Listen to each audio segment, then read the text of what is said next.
नमस्कार, दुहेरी माझं मितवा. ह्या सिरियलमध्ये आपण पाहत आहोत राकेशने इथे तो भंगारवाला फोन उचलत नाही, मग त्याचा पाठलाग करून त्याला थांबवलेला असतं आणि त्याला तो म्हणू लागतो की तुम्हाला माझा जो काही हिस्सा आहे तो दे. तर तो भंगारवाला सांगतो की मी ह्या सगळ्या वस्तूंची किंमत काढली, यात कुठलीही वस्तू अँटिक नाही, तर मला फक्त 30,000 रुपये ह्या सगळ्या वस्तूंची मिळत आहे.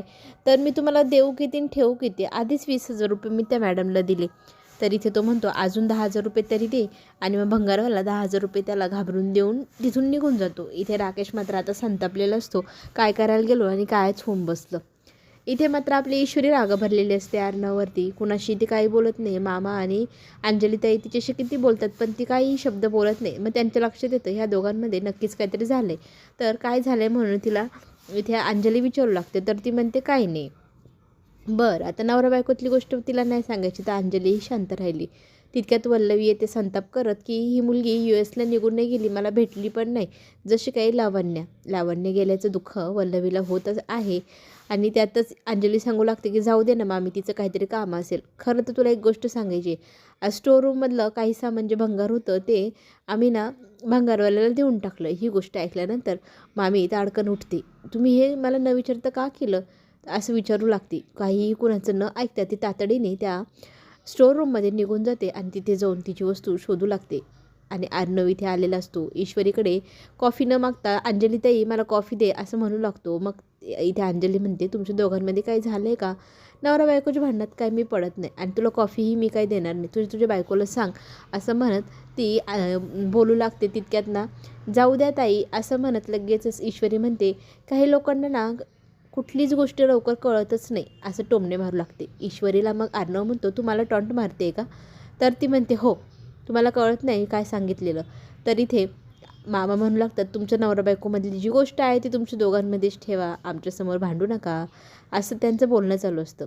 वल्लवी स्टोर रूममध्ये सगळीकडे आदळापट करू लागते, सगळं काही शोधू लागते. तिला तिची पेटारा जो महत्त्वाचा आहे ज्याच्यामध्ये फोटो आहे ते पाहिजे असतो, पण तो पेटारा त्या भंगारमध्येच निघून गेलेला आहे हे तिच्या लक्षात येतं. तिचा संताप होतो. ईश्वरीच्या नावाने हाका मारू लागते, कारण ईश्वरीनेच भंगार दिले असं तिला कळलेलं असतं. अर्धवट माहितीमुळे ती ईश्वरीशी भांडू लागते, वाद घालू लागते. तू या घराची मालकीण झाली, मग काना मागून आली, तिखट झाली, असं सगळं काही ती बोलू लागते. अर्णव तिला म्हणू लागतो मामी तू जे बोलते ती फार चुकीच्या टोनमध्ये बोलत आहे, ईश्वरीने काहीही केलेलं नाही, तू तिच्याशी का भांडतेस? तर अंजली पुढे येते आणि म्हणते खरं तर मामी, हा जो काही भंगार विकण्याचा निर्णय होता यात ना ईश्वरीला काहीच माहिती नाही. माझ्या नवऱ्याने आणि आम्ही दोघांनी मिळून हे सगळं केलं. त्यामुळे तुझा जो काय पेटारा आहे तो शोधण्यासाठी मी यांना सांगते आणि लवकरात लवकर तो तुझ्यापर्यंत पोचवतेही, असं म्हणत ती मामीला शांत करते. पण मामी संतापलेली असते. इतकी महत्त्वाची गोष्ट मी ती लपवली होती. तर अर्णव म्हणतो महत्त्वाची होती तर तू लपवलीस का? तुझ्याजवळ ठेवायचं ना. मामांनाही आता प्रश्न पडला, आपल्या इतक्या वर्षाच्या संसारात अशी कुठली गोष्ट होती जी तुला लपून ठेवावीशी वाटली माझ्यापासून? मलाही ती गोष्ट माहीत नाही. तर ती म्हणते पर्सनल वगैरे काय असतं की नाही, मला नव्हतं सांगायचं कोणाला, पण ती माझी महत्त्वाची गोष्ट होती, मला ती हवी म्हणजे हवीच. तिचा तो हट्ट आणि मामांना पडलेला प्रश्न, या गोष्टींचा काहीही ताळमेळ बसेना. मामा आता ह्या गोष्टीच्या विचारात आहे की त्या पेटीत असं नक्की होतं काय? वल्लवीला खोदून खोदून विचारत आहे, सगळेजण विचारत आहे. आणि एवढी महत्त्वाची गोष्ट होती तर तुम्ही ती स्टोर रूममध्ये का ठेवली? तुझ्या रूममध्ये ठेवायची ना, असं अर्णवही म्हणतो आणि ईश्वरी म्हणते. तर तिच्याशी वल्लवी उद्धटपणे बोलते आणि तिथून सगळ्यांना जायला सांगते. आणि सगळेजण आपापल्या खोलीकडे निघून गेलेले असतात. आणि इथे मामा मात्र आता प्रश्नात पडले की अशी कुठली गोष्ट असेल जी नवरा बायकोलाही माहीत नाही, मला इतक्या वर्षात इतक्या मोठ्या संसारात पण मला कळली नाही.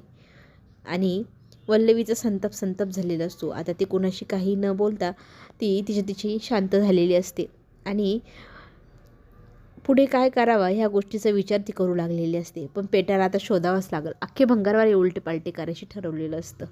इकडे आता आपल्याला दादाला तोंड द्यावं लागेल. तर त्यांना सांगायचं काय, ते आले तर आपल्याला खूप मारतील, मारझूड करतील, पैसे नाही दिले म्हणून, असा विचार इथे राकेश करत असतो. दारू पिऊन जरा शांत करावं डोकं म्हणून तो जात असतो. पण रस्त्याने अंजलीचा फोन येतो आणि मग तो फोनवर बोलू लागतो, काय झालं आहे, कशाला फोन केला? तर ती सांगू लागते की मामी घरी आली, मामीला माहीत नव्हतं स्टोरूममधलं सामान आपण भंगारला दिलं आहे, तर तिचं महत्त्वाचं पेटी जो होती ती त्याच्यात गेली आहे, तर ती पेटी तिला हवी आहे. तर भंगारवाल्याला तुम्ही फोन करून ती पेटी शोधायला लावाल. तर तो म्हणतो भंगारवाल्याने सामान कधीच विकलं पण नसेल, कशाला त्याच्याकडे आता पेटी सापडेल आपल्याला, पण प्रयत्न करा, कारण मामीने अख्खं घर डोक्यावर घेतलं आहे, असं अंजलीने निरोप दिला आहे राकेशला. आणि राकेश उद्धटपणे आता ती पेटी न शोधण्याचा निर्णय घेतो आणि मरू दे तिकडं, आपण आपलं मस्त घसा ओला करू, कुठेतरी पार्टी करू असा विचार करून निघून जातो. ईश्वरी झाडांना पाणी घालतानाही तोच विचार करत असते की अर्णव सरांना तिच्या मनातली गोष्ट कळत का नाही आहे, एवढं खोदून खोदून सांगते मी तरी त्यांना समजत का नाही आहे. तर अर्णव तिच्याकडे पाहून हसत असतो आणि तो तिला विचारू लागतो, तू एवढी संतापलेली का आहेस? तर ती म्हणते, तुम्हाला मी जे सांगते ते कळत नाही आणि मला जे सांगायचे ते मला सांगता येत नाही, अशी सिच्युएशन निर्माण झाली आहे, मलाच कळेना आता मी काय करावं. तर इथे तो म्हणतो, नक्की तुला राग कशाचा आला आहे? तुला संसाराविषयी प्रश्न पडला होता ना, संसार कसा करायचा, पुढे कसा प्रपंच वाढवायचा, या प्रश्नाचं उत्तर काय असेल गं? तर ईश्वरी म्हणते, ह्या गोष्टीचं उत्तर माझ्याकडे आहे, तुमच्याकडे असेल किंवा नसेल तर शोधून काढा, असेल तर सांगा. इथे अर्णव काय बोलावं त्याला सुचेना. तो ना क्षणभर विचार करतो की मी आपल्या ईश्वरीला सांगून टाकू का माझ्या मनातली गोष्ट, आणि तो तिला हाक मारून थांबवतो.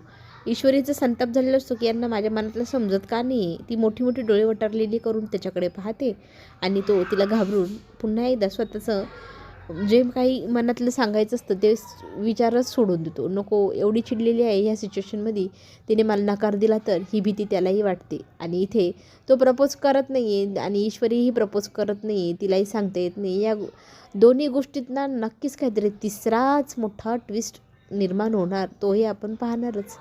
त्यात संतापलेली ईश्वरी नम्रताला फोन करून सांगते की ह्यांना माझ्या मनातलं कळत नाही. तर ती म्हणते, अगं ते मनकवडे आहे का, त्यांना बिझनेस चालवता येतो, कोणाच्या मनात काय चाललं आहे ते नाही समजत, तर तू त्यांना स्पष्टपणे सांग ना. तर इथे ईश्वरी म्हणते की मी माझ्या मनातलं आत्ता त्यांना सांगूच शकत नाही, मला सांगताच येत नाही, जाऊ देत आहे, असं म्हणत ती आता फोन कट करते.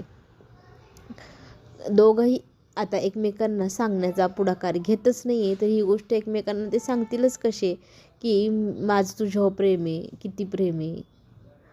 इथे ना वल्लवी आपल्याला दिसेल की संतापलेली असते, तिचे फनफन चालू असते. ती ना तिच्या आकाशला म्हणत असते की माझ्यासोबत चला, आपण सगळे भंगारवाल्यांची दुकान खालीवर करू, मला माझी पेटी हवी. तर तो म्हणतो, आई हातातली कामं सोडून तुझ्या मागे कसं का येऊ, मला दादासोबत ऑफिसला जायचं आहे. तर ती चिडते, तुला नेहमी दादा दादाच दिसतो, आईची किंमतच नाही, आईसाठी कोणतंच काम करत नाही तू, हां, असं म्हणत तोराने तिथून ती नवऱ्याकडे जाते. नवऱ्याला म्हणते, अहो आकाश माझ्यासोबत भंगारवाल्याच्या दुकानात यायला नकार देतोय, याला ना फारच शिंग फुटले, त्याला आईचं काम करायचंच नाही, तुम्ही तरी सांगा ना त्याला. तर इथे तो म्हणतो, नक्की त्या पेटीत होतं तरी काय, हातातली कामधंदे सोडून तू ते पेटी शोधण्यासाठी एवढा हट्ट करत आहे, ते तरी सांग काय होतं त्या पेटीत. इथे तिला सांगताही येत नाही त्या पेटीत नक्की होतं तरी काय.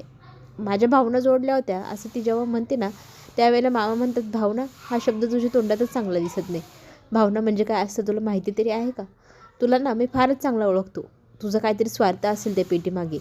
तर ती म्हणते, तुम्हाला त्याच्याशी घेणं देणं काय, मला फक्त माझी पेटी आणून द्या. खरं तर आता इथे ईश्वरी आपल्या मामीचा हा जो काही स्वभाव आहे तो मामांना माहिती असल्यामुळे मामाही आता त्या पेटीत नक्की काय आहे ते शोधण्याचा प्रयत्न करणार. वल्लवीच्या अगोदर मामा त्या पेटीपर्यंत पोहोचू शकतील. इकडे आपल्याला पाहायला मिळेल की अर्णव ऑफिसला जायला निघतो हाक मारून, आणि तर ताई आज मी डबा नेणार नाही असं म्हणतो. तर तितक्यातच ईश्वरी पण रागवलेली असते ना, तीही म्हणते की तुमच्यासाठी डबा बनवलाच नाही आहे, इतरही लोक आहे जे ऑफिसला जातात, कष्ट करतात, त्यांच्यासाठी हा डबा आहे. तर तो तिच्याशी बोलत नाही तर अनिताईशी बोलतो. तर अनिताईला तो सांगू लागतो की म्हणजे नक्की काय, तर हा डब्बा कुणासाठी आहे, तर हा डबा आकाशसाठी आहे असं जेव्हा ईश्वरी सांगते तर तेव्हा तो हसू लागतो. आकाशला सांगते की तुझ्या आवडीचं वांग्याचं भरीत बनवले, हा डब्बा दुपारी नक्की खा. आणि आकाशला वांग्याचं भरीत अजिबातच आवडत नाही आणि वहिनीने दिलं आहे डब्याला तेच. तर तो विचारात पडतो आणि अर्णव हसत असतो. आणि तो ऑफिसला निघून गेल्यानंतर इथे ईश्वरीला करमतच नाही, ती सगळी घरातली भांडी वगैरे पुसत असते. अंजली तिच्याशी बोलण्याचा प्रयत्न करते, तुला करमत नाही, मला लक्ष देते, अर्णव आज घरी नाही म्हणून ना. तर ती म्हणते, त्यांना ना माझ्या मनातलं कळतच नाही, काय करावं. अंजली इथे तिला एक युक्ती सांगणार आहे मनातलं समजावं म्हणून.